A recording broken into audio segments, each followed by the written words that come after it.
Guys কি অবস্থা, চলে আসলাম নতুন একটা ভিডিও নিয়ে। আজকে ভিডিওটা হবে গাইস, আজকে একটা মিনি পোলার গাইস তৈরি করবো, খুবই সিম্পল হয়েছে। আর বন্ধুরা এই পোলার বানানোর ভিডিও শুট করতে এসে চারিদিকের অবস্থা কিন্তু খুবই খারাপ, তো ঠান্ডা করে দিয়েছে। তো চলুন আর বেশ কথা না বাড়িয়ে আজকে ভিডিওটি শুরু করা যাক। তো বন্ধুরা যে কুলারটা আমরা তৈরি করবো সেটা বানানোর জন্য প্রথমে নিচ্ছে একটা কুলিং ক্যাবিনেট ফ্যান। তো দেখতে পাচ্ছেন 12 ভোল্টের একটা ক্যাবিনেট ফ্যান কিন্তু আমরা এখানে ব্যবহার করছি।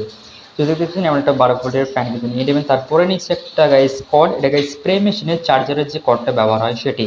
আর নিচ্ছে একটা গাইস কোটো। তো দেখতে পাচ্ছেন এমন একটা কোটো কিন্তু আপনারা নিয়ে নেবেন গাইস। তো এই কোটোটার যে মাঝ বরাবর কিন্তু কাট আউট করতে হবে। সো গোল করে কিন্তু আমরা কাট আউট করে নিচ্ছি, তো দেখতে পাচ্ছেন। আর নিচে একটা বটলের মাঝের অংশটা কেটে নিচ্ছি, তো দেখতে পাচ্ছেন এখানে। এবার এই দুটো জিনিস যা আমাদের একটু জয়েন্ট করে দিতে হবে ঠিক এমনভাবে, সো দেখতে পাচ্ছেন। এখন এর উপরে জাস্ট আমরা যে ফ্যানটাকে আমরা লাগিয়ে ফেলেছি কানেকশনটা কিন্তু করে দিয়েছি এমনভাবে। সো এমনভাবে গাইস আপনারা করার পর জিনিসটা কিন্তু পুরোপুরিভাবে কিন্তু রেডি হয়ে যাবে। এখন জাস্ট আমাদের একটুখানি চেক করতে হবে আসলে ঠান্ডা হাওয়া কিন্তু বার হয় কিনা।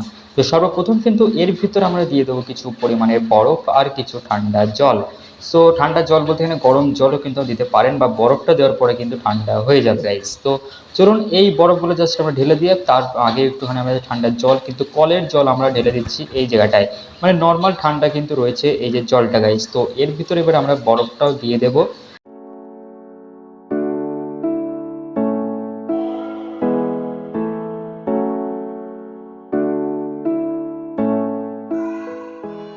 তো বন্ধুরা এর ভিতরে কিন্তু সমস্ত বরফ কিন্তু আমাদের ঢালা হয়ে গেছে, সো দেখতে পাচ্ছেন। এখন জাস্ট এই ফ্যানটাকে কিন্তু আমাদের চালাতে হবে। তো এই ফ্যানটাকে চালানোর জন্য আমাদের গাইস যে স্প্রে মেশিন রয়েছে বাড়িতে, সেখানে এই কর্ডের সাথে গাইস প্লাগিং করে দিতে হবে আমাদের। তো চলুন এই যে কর্ডটাকে আমাদের যে বাড়ির স্প্রে মেশিনের সাথে কানেক্ট করা যাক। আর আমাদের ফ্যানটি হচ্ছে 12 ভোল্টের ফ্যান, আর আমাদের স্প্রে মেশিন রয়েছে 24 ভোল্টের ব্যাটারি কিন্তু রয়েছে। সো দেখা যাক কেমন হয় গাইস। তো ফ্যানটা গাইস খুবই স্পিডে গাইস ঘুরছে, যেটা আমি ফিল করতে পারছি। এখান দিয়ে অনেকটা পরিমাণে ঠান্ডা ঠান্ডা হাওয়া কিন্তু বার হচ্ছে। এর ভিতরে বরফ দেওয়ার ফলে কিন্তু এটা গাইস হচ্ছে, আমি ফিল করতে পারছি অনেকটা পরিমাণে ঠান্ডা হাওয়া কিন্তু বার হচ্ছে। আমি রিকোয়েস্ট করবো বাড়িতে এটা বানাবেন আর দেখবেন কতটা গাইস ভালো একটা জিনিস। এই গরমের জন্য তো এটা বেস্ট একটা জিনিস আমি বলবো গাইস।